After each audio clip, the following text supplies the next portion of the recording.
असं आहे की नरहरी झिरवळ यांनी मला फोनवर दूरध्वनीवर संपर्क करून असं सांगितलेलं आहे की हा जो व्हिडिओ आहे तो 3-4 व्हिडिओ जोडून चुकीच्या पद्धतीनं तयार केलेला व्हिडिओ आहे आणि त्यामुळे याची चौकशी झाली पाहिजे।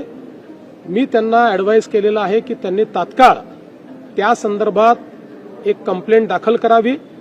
या व्हिडिओची शहानिशा ही करण्यात येईल आणि एकूणच जी काही इमर्जिंग परिस्थिती आहे त्या परिस्थितीवर त्याची सत्यता काय आहे ती पडताळून या ठिकाणी त्यांच्या पक्षाच्या नेत्या सुनेत्राताई पवार आणि आम्ही मिळून योग्य निर्णय करू।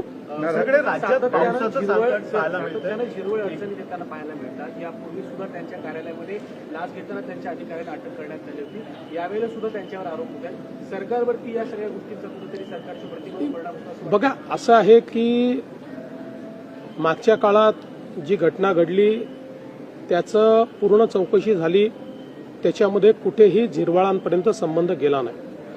आता जी घटना आहे, जे काही व्हिडिओ समोर आले ते गंभीर आहेत, त्यामुळे त्याची सत्यता पडताळणं हे अत्यंत गरजेचं आहे आणि ते जर सत्य असतील तर त्याच्यावर योग्य ती कारवाई होईलच। पुन्हा काही व्हिडिओ समोर येत आहेत। एकनाथ शिंदे यांचे माजी खासदार यांचा देखील व्हिडिओ समोर आलेला आहे। आणखी एक गुन्हा दाखल झालाय। काय नेमकं असं आहे की पहिल्यांदा तर त्यांच्यासोबत कोणाचे फोटो येतात, कोणाचे व्हिडिओज येतात, याच्यावरनं आपल्याला या सगळ्या गोष्टी डिटर्मिन करता येणार नाही।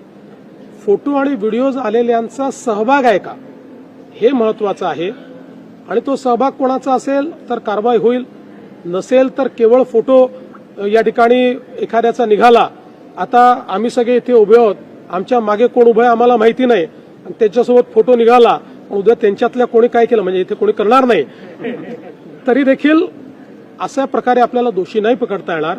पण एक गोष्ट निश्चितपणे मी सांगतो की या प्रकरणामध्ये कोणालाच सोडण्याचं कारण नाहीये।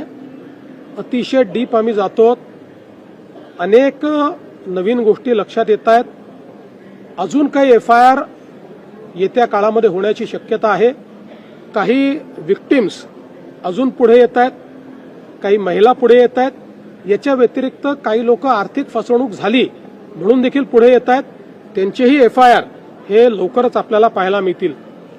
पण या निमित्ताने एक अजून गोष्ट मी सांगतो की या प्रकरणामध्ये ज्या दुर्दैवी महिला विक्टिम आहेत